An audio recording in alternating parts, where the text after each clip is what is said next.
मी जाहीरपणे करतो। धन्यवाद। जय हिंद, जय महाराष्ट्र। आता नाही मिटकरी अनिल परमाने बोलू जातं, कारण काय 10 मिनिटं पूर्णच वेळ घेतला। नाही नाही, मी आपलं सांगितलं अनिलजी परब सन्माननीय सदस्य।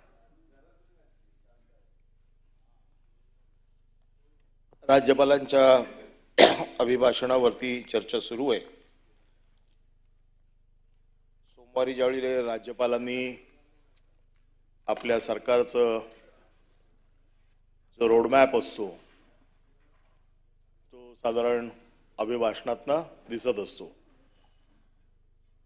आणि जसं आता शिवाजी गर्जे साहेबांनी सांगितलं की अभिभाषण हे आरसा असतो। नको स्पिरिट घेतो, पण ते स्पिरिट स्पिरिट स्पिरिट स्पिरिट कशा कशात असतं। हा, तर हे अभिभाषण ज्या वेळेला मी वाचलं त्यावेळेला मी विचार करत होतो की नेमकं अरे वा, अभिभाषणामध्ये तर असं काही लिहिलेलं आहे, तर मग त्याच्यातल्या काही गोष्टी आता पुढे काय सरकार करणार आहे, म्हणून मग मी मागचं भाषण काढलं, मागच्या वर्षीचं, आणि मग सगळे मुद्दे बघितले एकमेकाशी काय कसे जोडतायत ते, आणि एक संकल्प चित्र म्हणजे व्हिज्युअलायझेशन ज्याला म्हणतात की काय असू शकतो महाराष्ट्र, म्हणजे राज्यपालांसारखा एवढा मोठा महान व्यक्तिमत्व असं खोटं तर कसं बोलू शकते, असं चुकीचं तर कसं लिहू शकते। म्हणून मी मागचं पण वाचलं आणि हे पण वाचलं, आणि एक संकल्प चित्र माझ्या डोळ्यासमोर उभं राहिलं की कसा महाराष्ट्र मागच्या वेळेला त्यांनी सांगितला की माझा ह्या वर्षामध्ये महाराष्ट्र कसा होणार आहे आणि ह्या वर्षात महाराष्ट्र कसा असेल, महाराष्ट्राची अस्मिता कशी जपली जाईल, आणि महाराष्ट्राची अस्मिता जपताना काय काय आम्ही काळजी घेऊ, महाराष्ट्राचा विकास कसा करू, या सगळ्या गोष्टी मागच्या राज्यपालांच्या अभिभाषणात होत्या, या अभिभाषणात पण आहेत। आणि म्हणून मग ते संकल्प चित्र बघत असताना मला असं वाटलं अरे या अभिभाषणावरती आपण आनंद व्यक्त केला पाहिजे। एवढं थोर व्यक्तिमत्व ज्या वेळेला एखादी गोष्ट सांगतं याचा अर्थ ती खरी असेल। आणि ज्या वेळेला इथे येतो आणि मग ह्या सगळ्यांची भाषणं ऐकतो, वृत्तपत्र वाचतो, मग माझ्या मनात प्रश्न पडतो की खरं काय याच्यातलं, राज्यपालांनी सांगितलेलं खरं आहे का, वृत्तपत्र बोलतोय ते खरं आहे का, जे काय समाजामध्ये आम्ही बघतोय दररोज ते खरं आहे। वृत्तपत्र देखील एक लोकशाहीचा स्तंभ आहे, ते देखील बातम्या देते, आपण देखील एक लोकशाहीचा स्तंभ आहोत, ज्युडिशरी देखील एक लोकशाहीचा स्तंभ आहे। मग ह्या स्तंभातले प्रतिनिधी हे खरे आहेत का राज्यपाल बोलतायत ते खरं आहे, माझ्या मनासमोर फार प्रश्न निर्माण झाला। आणि म्हणून मग काही ठराविक मुद्दे जे मी वाचले की महाराष्ट्र शासन माझं राज्य जनतेची सेवा करताना राजमाता जिजाऊ, छत्रपती शिवाजी महाराज, बाबासाहेब आंबेडकर, भगवान हे सगळ्यांची आपण महान नेत्यांची समाज सुधारका। आणि काल जाऊन छावा बघितला, ते छत्रपती संभाजी महाराज कुठे गेले, संभाजी महाराजांना विसरले। छावा पिक्चरला पूर्ण महाराष्ट्र शासनाने काल सगळ्यांना दाखवला आमदारांना, आणि राज्यपालांच्या अभिभाषणामध्ये संभाजी महाराज विसरले। उपमुख्यमंत्र्यांनी त्या दिवशी येऊन संभाजी महाराजांच्या बद्दल बऱ्याचशा गोष्टी सांगितल्या। छत्रपती शिवाजी महाराजांबद्दल इथे तुम्ही लिहिलेलं आहे की त्यांचा मान सन्मान, त्यांचं महान कार्य, आणि जो कोरळकर त्यांचा अपमान करतोय, जो सोलापूरकर त्यांचा अपमान करतोय, यांच्या बाबतीत तुमच्या सरकारची हिम्मत नाहीये की त्यांच्यावरती कारवाई करायची, त्यांना तुम्ही वाचवताय आणि राज्यपालांना चुकीची माहिती देताय।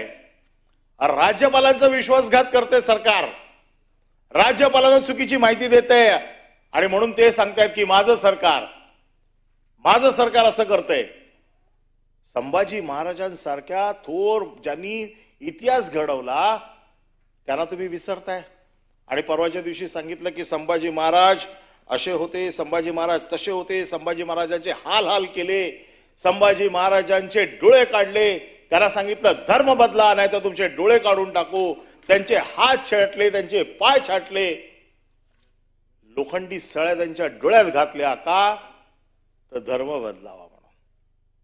आणि त्या संभाजी महाराजांनी शेवटपर्यंत धर्म बदलला नाही.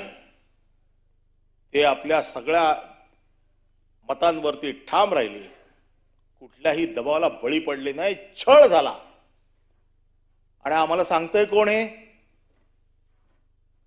संभाजी महाराजांचा विचार वारसा जर कोणी चालवला असेल तर छावा बघा, मला पण बघा.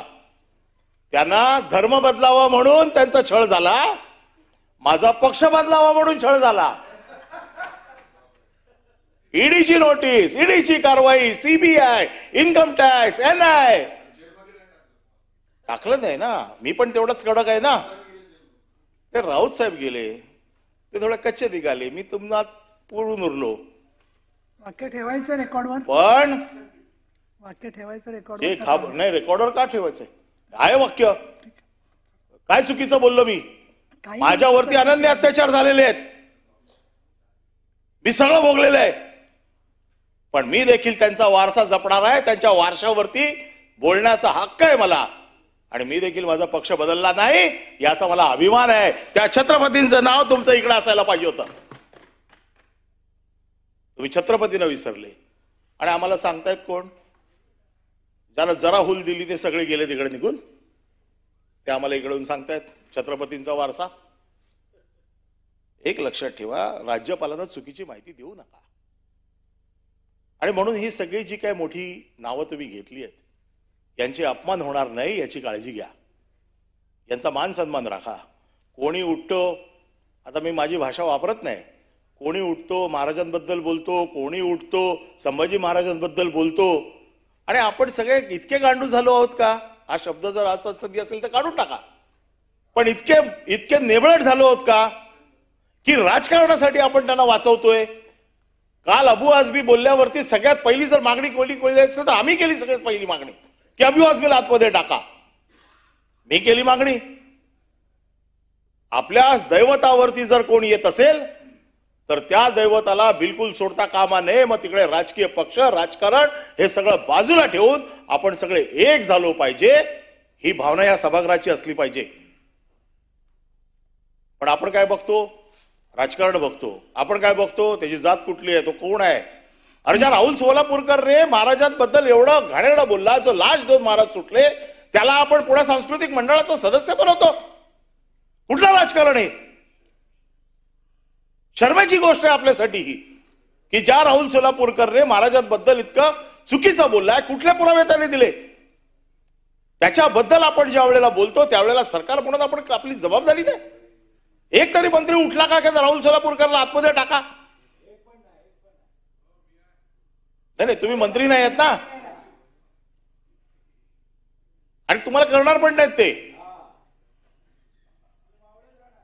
आयुष्यभर मावळे राहा. जय भवानी जय शिवाजी. पण महत्वाचं लक्षात ठेवा की राजकारणाच्या व्यतिरिक्त देखील महाराष्ट्राची अस्मिता जपायची असेल, महाराष्ट्रातल्या या महान नेत्यांचं जर महत्व कमी करायचं नसेल तर सगळं राजकारण बाजूला ठेवून आपण संपूर्ण सभागृह हे एक असलं पाहिजे. तुम्ही नेहमी अपेक्षा करता की विरोधी पक्षाने सहाय्य करायला पाहिजे. आम्ही तुमच्या बरोबर आहोत, पण सरकारने देखील कठोर भूमिका घेतली पाहिजे. इथे वेळ मारून देण्याची भूमिका घेऊ नका. कोरटकरला जामीन झाला, अपील का नाही केलं? आजपर्यंत अपील केलेलं नाहीये. आणि सरकार जर उभं राहिलं असतं तर 100% कोरटकरला आतमध्ये टाकू शकलं असतं.